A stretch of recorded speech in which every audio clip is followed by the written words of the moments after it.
नमस्कार, मी सोहम बाळापुरे. आपल्या सगळ्यांचं स्वागत करतो पॉझिटिव्ह महाराष्ट्र या आपल्या चॅनलमध्ये. आजचा विषय आहे कोल्हापूर. एक राजकीय प्रसंग केवळ कोल्हापुरातच नव्हे तर संपूर्ण महाराष्ट्रात सध्या गाजतोय. आणि अर्थातच तो राजकीय प्रसंग आहे की बंटी उर्फ सतेज पाटील हे काँग्रेसचे नेते आणि छत्रपती शाहू महाराज यांच्यामध्ये झालेला वाद. कोल्हापूरमधील राजकारणात पश्चिम महाराष्ट्रातील काँग्रेसचे जे खमके नेते आहेत सतेज पाटील यांच्या संतप्त प्रतिक्रिया पाहायला मिळाल्या आणि त्याचबरोबर त्यांची एक दुसरी भावनिक बाजू पाहायला मिळाली, ज्यामध्ये ते रडताना देखील आपल्याला दिसून आले. त्यांचा एक व्हिडिओ समोर आला. तर नेमकं संपूर्ण हा या घटनेमागचं एक काय आहे, ही घटना काय आहे हे आपण समजून घेणार आहोत या व्हिडिओच्या माध्यमातून. तर व्हिडिओ नक्की बघा.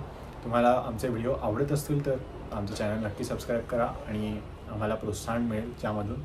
आणि व्हिडिओ शेअर करा, लाईक करा. तर नेमका प्रसंग आणि नेमकी घटना काय आहे. विधानसभा निवडणुकीचे बिगुल वाजले होते आणि त्यानंतर काँग्रेसमध्ये जे कोणाकोणाला उमेदवारी जाहीर होईल ह्या सगळ्या गोष्टींवरती चर्चा सुरू होती. तर या सगळ्यांमध्येच कोल्हापूर उत्तरमधील ही महत्त्वाची जागा होती, ज्यासाठी कोणाला उमेदवार केलं जावं या सगळ्या विषयांवर चर्चा सुरू होती. आणि या संदर्भात एक बैठक आयोजित केली गेली होती शाहू महाराज छत्रपती यांच्याकडे.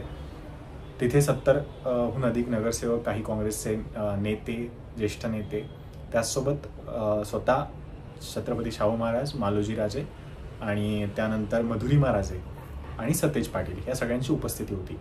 तर त्या बैठकीमध्ये असं बोललं जातं की त्या बैठकीमध्ये शाहू महाराज यांनी सांगितलं की छत्रपती घराण्यातील कुठलाही व्यक्ती किंवा मी स्वतः या सगळ्या निवडणुकीमध्ये उमेदवार म्हणून कुठलाही व्यक्ती या छत्रपती घराण्यातून पुढे येणार नाही आहे. त्यामुळे उमेदवार कोण असावा हा संपूर्ण निर्णय आपण सगळ्यांच्या सहमतीने घेऊयात. तर त्यामध्ये काही नावं होती, ती म्हणजे शारंगधर देशमुख, सचिन चव्हाण आणि जे सगळ्यात दुसरं एक महत्त्वाचं नाव की त्यांना ही उमेदवारी नंतर देण्यातही आली, तर ते नाव होतं राजेश लाटकर यांचं. तर या तिघांमधून म्हणजे शारंगधर देशमुख, सचिन चव्हाण आणि राजेश लाटकर या सगळ्यांमधून या तिन्ही नावावर चर्चा झाली आणि या तिन्ही नावानंतर राजेश लाटकर यांना ही उमेदवारी देण्यात आली. तर या उमेदवारी दिल्या गेल्यानंतर हा निर्णय म्हणजे ही उमेदवारी देण्यात आली, या आधी या नावावरती शिक्कामोर्तब झाला. आणि शिक्कामोर्तब झाल्यानंतर सतेज पाटील यांनी काँग्रेसच्या मुख्य जे सगळे निवडणुकीसाठी ज्यांना उमेदवारी देण्यात येते आणि त्या सगळ्या निवडणूक प्रक्रिया जी काही त्यांची समिती आहे त्या समितीकडे हे नाव त्यांनी पाठवलं. आणि ते पाठवल्यानंतर त्यांना उमेदवारी देखील जाहीर झाली. पण लगेचच दुसऱ्या दिवशी काँग्रेसने ही उमेदवारी त्यांच्याकडून काढून घेतली आणि ती मधुरिमा राजे यांना देण्यात आली. मधुरिमा राजे यांना ही उमेदवारी का देण्यात आली आणि आधी शाहू महाराजांनी का असं म्हटलं की छत्रपती घराण्यातला कुठलाही व्यक्ती निवडणूक लढवण्यास इच्छुक नाही आहे आणि त्यानंतर पुन्हा दुसऱ्याच दिवशी किंवा लगेचच ही उमेदवारी मधुरिमा राजे यांना देण्यात आली, ह्या सगळ्या घटनेमागे आपण जाऊयात. पण त्यानंतरचा भाग असा की मधुरिमा राजे यांना ही उमेदवारी देण्यात आली. त्यानंतर पुन्हा सतेज पाटील आणि छत्रपती घराण्यांमध्ये बैठक झाली आणि त्यातून असं निष्पन्न निघालं की ठीक आहे, मधुरिमा राजे निवडणूक लढवण्यास इच्छुक आहेत, तर राजेश लाटकर यांनी आपला अर्ज मागे घ्यावा आणि ते निवडणूक लढवतील. मधुरिमा राजे ह्या काँग्रेसकडून निवडणूक लढवतील. पण त्यानंतर राजेश लाटकर यांनी आपला उमेदवारी अर्ज मागे घेतला नाही. अपक्ष उमेदवारी जो अर्ज होता तो मागे घेतला नाही आणि राजेश लाटकर या निवडणुकीत पुढे जात राहिले. आणि 4 तारखेपर्यंतचा जो संपूर्ण जी घटना होती त्यामध्ये राजेश लाटकर यांनी त्यांचा उमेदवारी अर्ज मागे घेतला आणि त्यानंतर 4 तारखेला अचानक जसं सतेज पाटील सांगतायत त्या पद्धतीने जर आपण या सगळ्या घटनाक्रमाचा या धांडोळा घेतला तर असं लक्षात येईल की सतेज पाटलांना फोन आला मधुरिमा राजे यांचा आणि त्यांनी सांगितलं की मी उमेदवारी अर्ज मागे घेते. आणि त्यांनी सतेज पाटील त्यांना म्हणाले की तुम्ही असं करू नका. आणि या सगळ्या घटनानंतर सतेज पाटील स्वतः जिल्हाधिकाऱ्यालयात गेले. तिथे ते जोपर्यंत पोहोचतील तोपर्यंत ही सगळी जी प्रक्रिया होती ती संपूर्ण झाली होती आणि मधुरिमा राजे यांनी आपला उमेदवारी अर्ज मागे घेतला होता. तर त्यावेळी स्वतः तिथे शाहू महाराज देखील उपस्थित होते आणि मालोजी राजेसुद्धा होत्या आणि मधुरिमा राजेसुद्धा होत्या.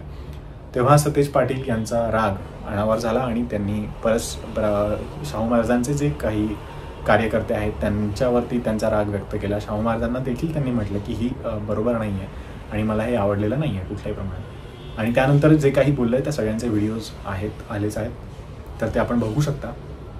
आणि ह्या सगळा हा घटनाक्रम आहे. तर यानंतरचा जो म्हणजे आहे तो सगळ्यात महत्त्वाचा प्रश्न म्हणजे सुरुवातीला आपण करूयात किंवा सुरुवातीला एक मुद्दा आहे की मधुरिमा राजे नेमक्या आहेत कोण. तर अर्थातच कोल्हापूरच्या छत्रपती घराण्यातील त्या सून असून काँग्रेस खासदार म्हणजेच शाहू महाराज छत्रपती यांच्या त्या सून आहेत. मालोजीराजे छत्रपती यांच्या त्या पत्नी आहेत. त्या पलीकडे ज्यांचं माहेर जे आहे ते अर्थातच राजकीय पार्श्वभूमी असलेलं आहे, जे म्हणजे माजी मंत्री दिग्विजय खानविलकर यांच्या त्या कन्या आहेत. आणि त्यांना त्यामुळे ते राजकीय पार्श्वभूमी त्यांना लहानपणापासून किंवा माहेराकडून सुद्धा आहे. आणि असं बोललं जातं की मधुरिमा राजे जे आहेत त्यांचे जो काही कार्यकर्ता आणि त्यांची जी संघटना आहे त्यामध्ये त्यांनी निवडणूक लढवावी अशी सगळ्यांची इच्छा होती. आणि मधुरिमा राजे यांची सुद्धा अशी इच्छा होती की त्यांनी निवडणूक लढवावी. 20 वर्षापासून ते कोल्हापूरच्या राजकारणात सक्रिय आहेत. छत्रपती घराण्यातील सून असून सुद्धा सामान्यांमध्ये त्यांचा प्रभावीपणे वावर आहे. तर माहेर आणि सासरची अशी राजकीय पार्श्वभूमी असल्यामुळे त्यांना अर्थातच त्यांची अशी इच्छा होती आणि त्यांना ते तिकीट मिळालं. पण ते तिकीट मिळाल्यानंतर लगेचच तो अर्ज मागे घेण्यात आला 4 तारखेला आणि ही सगळ्या घटना घडली. त्या घटनेचे बरेचसे अर्थ आहेत आणि या घटनेमधून बऱ्याचशा बातम्या किंवा बरेचसे मुद्देसुद्धा उपस्थित केले जाऊ शकतात. पहिला मुद्दा हा की सर्वात प्रथम जो प्रकर्षाने जाणवतो तो म्हणजे सतेज पाटील यांनी जो राग अनावर केला आणि राग त्यांचा अनावर झाला आणि त्यांनी जे काही बोलले त्यामध्ये, तर आत्तापर्यंत छत्रपती घराण्यांवरती किंवा छत्रपतींवर जे कोणी बोललेत त्यांचं काय काय झालं आहे, त्यांच्यावरती काय काय प्रमाणात टीका झाली आहे, ह्या सगळ्या गोष्टी झाल्या, त्यांचा विरोध झाला आहे, तर ते दिसून येतं. आणि त्या प्रमाणात सतेज पाटील यांच्यावरती कोणी अजूनपर्यंत बोललं नव्हतं. ते आता थोडंफार प्रमाणात आज अजित पवार यांनी सुद्धा म्हणाले की छत्रपतींच्या गादींचा अपमान आम्ही सहन करणार नाही. हा अपमान याआधीसुद्धा झाला आहे. जितेंद्र आव्हाड यांनी सुद्धा एकदम खालच्या भाषेत छत्रपती घराण्यांवरती आणि संभाजीराजे छत्रपती यांच्यावरती टीका केली होती. त्यांच्या गाडींवरती जेव्हा हल्ला झाला होता त्या संदर्भात त्यावेळेस. त्याच्यानंतर ती स्वतः संजय राऊत जे शिवसेनेचे मोठे नेते आहेत त्यांनीसुद्धा एका कार्यक्रमामध्ये संभाजीराजे छत्रपती यांना राजकीय वारस म्हणजे छत्रपती शिवाजीराजांचे वारसदार असल्याचा पुरावा मागितला होता.